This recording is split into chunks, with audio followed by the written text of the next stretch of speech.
নমস্কার বন্ধুরা, আমার পাকশালাতে আপনাদের সবাইকে স্বাগত। আশা করি আপনারা সবাই ভালো আছেন। আজকে আপনাদের আমি তৈরি করে দেখাবো সোয়াবিন, আলু আর পেঁপে দিয়ে একটা তরকারি, নিরামিষ তরকারি। খুবই ভালো লাগবে আপনাদের। দেখুন, এখানে আমি গ্যাসে গরম জল বসিয়ে দিয়েছি একটা ছোটো কড়াই করে। এবার এর মধ্যে আমি সোয়াবিনগুলো দিয়ে দেবো।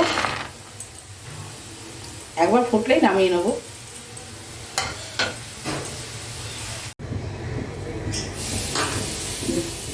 আমি কড়ায় তেল দিয়েছি, তেলটা গরম হয়ে গেছে। এবার দুটো তেজপাতা আর একটুখানি জিরে দিলাম, সাদা জিরে।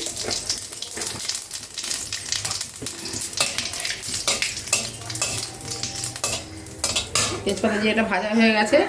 এবার এর মধ্যে আমি আলুটা দিয়ে দেবো।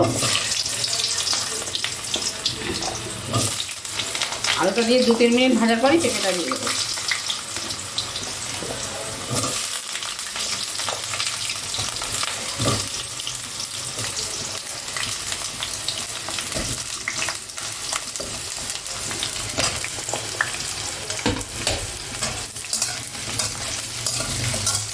আর একটু ভেজে নিয়ে তারপর পেঁপেটা দিয়ে দেবো। পেঁপে বেশিক্ষণ ভাজা যাবে না।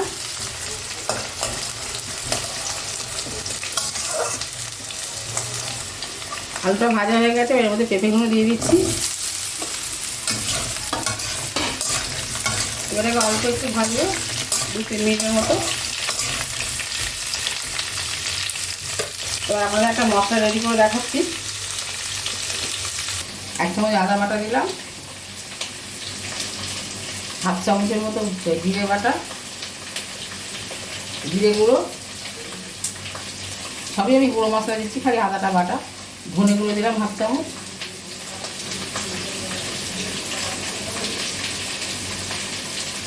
হলুদ গুঁড়ো 1/2 চামচ,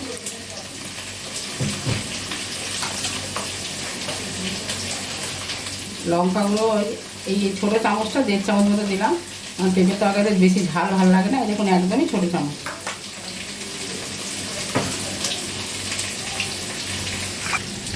দেখুন জল দিয়ে একটা পেস্ট তৈরি করছি।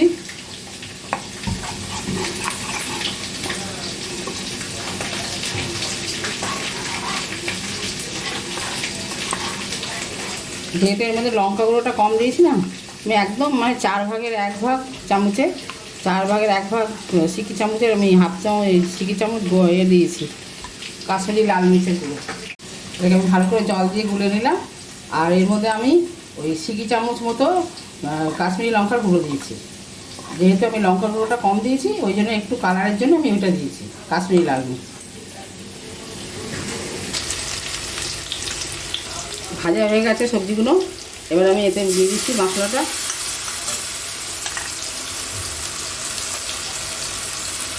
বাটিটা ধুয়ে একটু জল দিচ্ছি।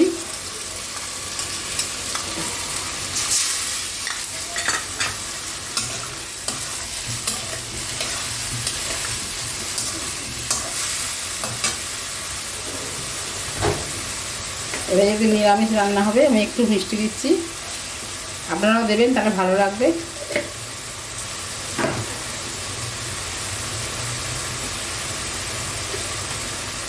এবার এতে পরিমাণ মতো নুন দিয়ে দেবো। আমি একটু ঝোল ঝোল মতো রাখবো, আপনারা যেরকম খাবেন সেরকম অনুযায়ী নুন দেবেন।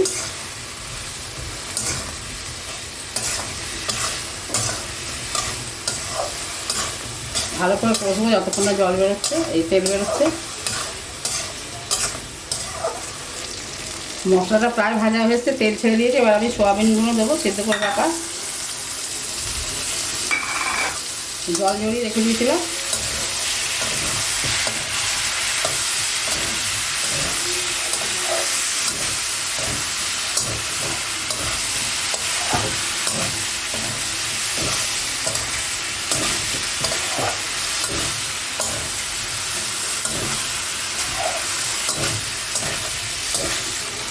মশলাটা আমার একদমই কষা হয়ে গেছে সয়াবিন দিয়ে। দেখুন একদমই খুব সুন্দরভাবে কষে নিয়েছি। এবার আমি এতে জল দিয়ে দিচ্ছি। আপনারা যে যেরকম ঝোল খাবেন সেরকম অনুযায়ী দেবেন।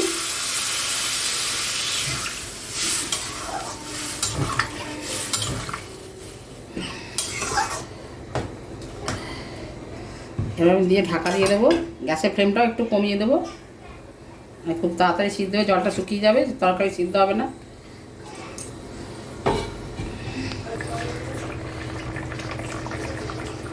কাফেটা একদম হয়ে গেছে। এবার আমি একটুখানি গরম মশলা দিচ্ছি,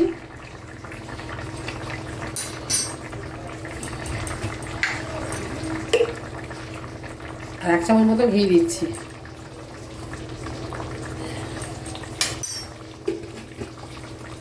এবার আমি নাড়াচাড়া করে নামিয়ে দেবো। আমি এরমই রাখবো, নামালে আর একটু ঝোলটা টেনে নেবে।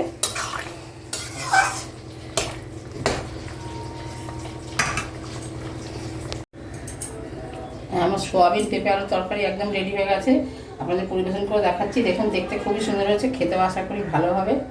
যদি ভালো লাগে লাইক দেবেন, রান্নাটা সবার মাধ্যমে শেয়ার করবেন, আর কমেন্টসের মাধ্যমে অবশ্যই জানাবেন আপনাদের কেমন লাগলো। আর যদি আপনারা ফেসবুক থেকে দেখেন তাহলে ফলো করবেন, যদি আপনারা ইউটিউব থেকে দেখেন তাহলে আমার চ্যানেলটা সাবস্ক্রাইব করবেন। আপনারা ভালো থাকবেন, সুস্থ থাকবেন। ফিরে আসবো অন্য কোনো রেসিপি নিয়ে। ধন্যবাদ।